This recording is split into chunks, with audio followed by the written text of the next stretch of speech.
आप सब पर सलामती हो। मैं यासिर रशीद हूँ और आप मेरा वीलॉग देख रहे हैं। अगर आप जानना चाहते हैं कि आज के दिन डेवलपमेंट क्या है, अगर आप जानना चाहते हैं कि मुल्क के मौजूदा हालात क्या हैं, अगर आप जानना चाहते हैं कि मुल्क किस समत को गामजन होगा, तो उसके लिए एक वाक़े को याद करना होगा। एक ट्रक ड्राइवर है जो अपने शागिर्द के साथ एक होटल पे रुका, खाना खाया, 2 चर्स के सिगरेट पिए, शागिर्द को बोला कि चल तू भी क्या याद करेगा, आज ट्रक तुम चलाओगे, लेकिन ट्रक चलाने से पहले टायर पानी चेक कर लेना। शागिर्द बहुत खुश हुआ कि आज ट्रक चलाऊंगा।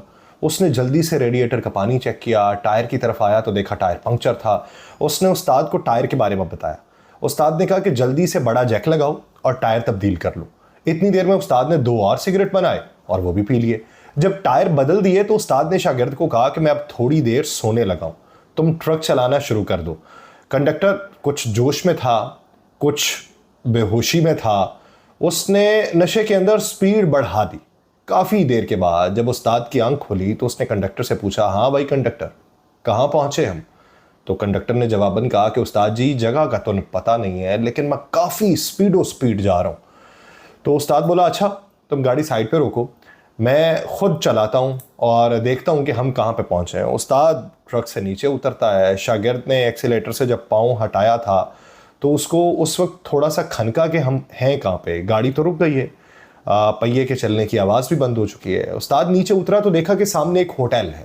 उस्ताद ने होटल वाले से पूछा कि भाई ये कौन सी जगह? होटल वाला हैरान परेशान उन दोनों को देखने लगा और बोला, जनाब आप तो उसी जगह पर हैं जहां से आपने खाना खाया था। हम तो समझे शायद ट्रक में कोई ख़राबी है, इसलिए ट्रक जो है वो जैक पे लगा के आप एक्सीलेटर दिए जा रहे हैं और पिछले काफ़ी घंटों से दिए जा रहे हैं। यही हाल 75 सालों से हमारे मुल्क का रहा है। इक़्तिदार के नशे में धुत होके ये तमाम तर हुक्मरान पाकिस्तान को ऐसे ही चलाते आए। न पाकिस्तान आगे जाता है और ना ही इन जैसे हुक्मरानों से हमें छुटकारा मिलता है, और हम फिर से इलेक्शन की तगदो में लग जाते हैं कि फिर से उन्हीं को वापस लाना है या उन्हीं के लिए माहौल बनाना है जो हमसे सिर्फ वादे और दावे करके आए थे। शकील बदायूनी का इस मौके पे लिखा हुआ है कि गमे आशिकी से कह दो रहे आम तक न पहुंचे, मुझे खौफ है ये तोहमत तेरे नाम तक न पहुंचे, मेरे तायरे नफस को नहीं बागबां से रंजिश, मिले घर में आबो दाना तो ये दाम तक न पहुंचे, नई सुबह पर नजर है मगर आह ये भी डर है, ये सहर भी रफ्ता रफ्ता कहीं शाम तक न पहुंचे, वही एक खामोश नगमा है शकील जान हस्ती, जो जबान पर ना आए, जो कलाम तक न पहुंचे। पाकिस्तान की मौजूदा सूरत हाल ये है कि साबिक वज़ीर ख़जाना और पाकिस्तान मुस्लिम लीग नून के सीनियर रहनुमा इसहाक डार साहब ने कागजात नामजदगी जमा कराने की तारीख में 2 रोज़ की तोसी के लिए इलेक्शन कमीशन को मुरासला भेज दिया। मुरासले में यह कहा गया है कि इलेक्शन कमीशन जो है वो पोलिंग तारीख में तब्दीली किए बगैर शेड्यूल में तरमीम कर सकता है। कागजात नामजदगी जमा कराने के लिए सिर्फ 3 दिन रह गए और कागजात नामजदगी की जांच पड़ताल के लिए 7 दिन मुख्तस किए गए। कागजात नामजदगी के साथ साथ मुख्तलिफ दस्तावेज़ात भी जमा करनी होती हैं। उसी मरासले में यह भी इस्तदा की गई कि कागजात नामजदगी के साथ मुख्तलिफ सरकारी महकमों के नॉन ऑब्जेक्शन सर्टिफिकेट भी मुंसलिक करना पड़ते हैं और दस्तावेज़ात मुकम्मल करने के लिए वक्त दरकार होता है, क्योंकि दस्तावेज़ात जो हैं वो मुकम्मल ना होने पर कागजात मुस्तरद हो जाते हैं। और मरासले में यह भी अपील की गई है कि उम्मीदवारों की जो सहूलत है उसको देखते हुए इलेक्शन कमीशन जो है वो कागजात नामजदगी जमा कराने की तारीख में 2 दिन की तौसी कर दे और इलेक्शन कमीशन 8 फरवरी की जो पोलिंग तारीख है उसमें तब्दील किए बगैर इलेक्शन शेड्यूल के अंदर तरमीम करे। अब पाकिस्तान मुस्लिम लीग नून की तरफ से कागजात नामजदगी जमा करवाने के लिए ये इस्तदा की गई और ये 2-3 और जमातों की तरफ से भी की गई है। जमीयत उलमा इस्लाम फे की तरफ से भी की गई है और भी 1-2 जमातें हैं जिन्होंने ये की है।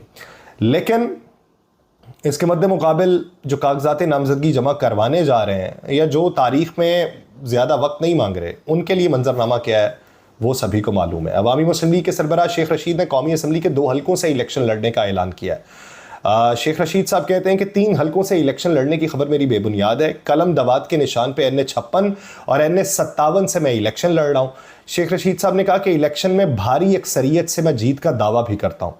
उन्होंने ये कहा कि सुप्रीम कोर्ट ऑफ पाकिस्तान ने 8 फरवरी को इलेक्शन कराने की तारीख दी है। अब कोई गुंजाइश इसके अंदर बाकी नहीं रहती कि इलेक्शन मुकर्रर वक्त के ऊपर नहीं होंगे। पाकिस्तान तहरीक इंसाफ से मुतल्लिक शेख साहब से सवाल पूछा गया। उन्होंने कहा कि अल्लाह ना करे कि PTI का सामना हो। उन्होंने कहा PTI और बानी PTI के लिए मैंने चिल्ला काटा है, कुर्बानियाँ दी हैं, मैंने उनके खिलाफ या PTI के खिलाफ कोई बयान नहीं दिया।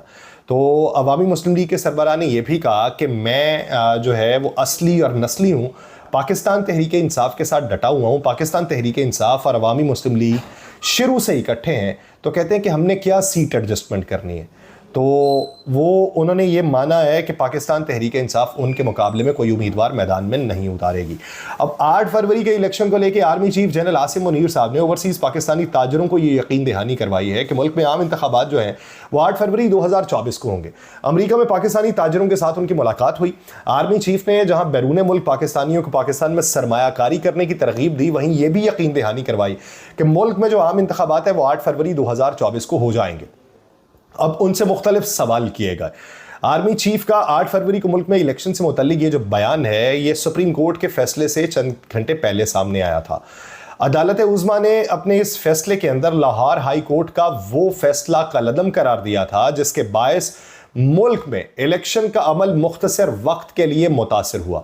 यह मामला वाशिंगटन में पाकिस्तानी सिफारत खाने में भी ज़ेर बहस आया। वहाँ पे रखी गई तकरीब के दौरान एक ताजर की जानिब से सवाल उठाया गया। उसने पूछा, ताजर की जानिब से आर्मी चीफ से ये पूछा गया, जो टेक्सास में ताजर मौजूद थे, पाकिस्तानी नैयाद ताजर थे तनवीर अहमद, उन्होंने उस सेशन के बारे में बताया कि कारोबारी शख्सियात से मुलाकात में आर्मी चीफ से तहरीक इंसाफ की उस वक्त लाहौर हाई कोर्ट के अंदर जो ज़ेर समात एक दरख्वास्त थी उसके हवाले से उनसे पूछा गया, जिस पर जनरल आसिम मुनीर साहब ने यह जवाबन कहा कि अगर उस दरख्वास्त की वजह से इलेक्शन ताखीर का शिकार हो भी गए तो सेनेट के इलेक्शन से आगे नहीं जाएंगे।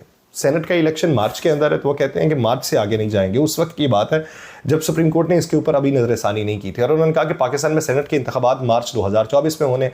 तनवीर अहमद के मुताबिक, जो वहाँ के ताजर हैं, जो पाकिस्तान से ताल्लुक़ रखते हैं, उन्होंने कहा कि आर्मी चीफ का इलेक्शन से मुतल्लिक सवाल पे कहना था कि जहाँ तक मेरी मालूमात है मुल्क में आम इंतखाबात 8 फरवरी 2024 को हो रहे हैं। दूसरी तरफ का मंजरनामा ये है कि बानी PTI जो है वो इंतखाबात में अब हिस्सा नहीं ले सकेंगे।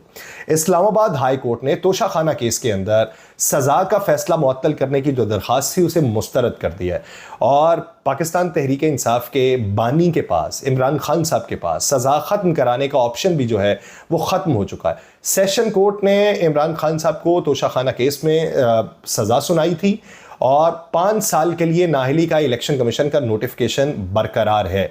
इस्लामाबाद हाई कोर्ट ने इमरान खान की दरख्वास्त को नाकाबिले समात करार दे के मुस्तरद कर दिया और जब दरख्वास्त मुस्तरद हो गई तो उनके लिए ऑप्शन नहीं बचा। जब ऑप्शन ही नहीं बचा तो अब वो 3 हलकों से जो इलेक्शन लड़ने की बातें थी उसके ऊपर क्वेश्चन मार्क लग गया। तो दूसरी जानिब चेयरमैन पाकिस्तान तहरीक इंसाफ बैरिस्टर गौहर जो थे, उन्होंने सुप्रीम कोर्ट के अंदर एक दरखास्त दायर कर दी है। उस दरखास्त में वफाक इलेक्शन कमीशन और 4 सूबाई हुकूमतों को फरीक बनाया गया।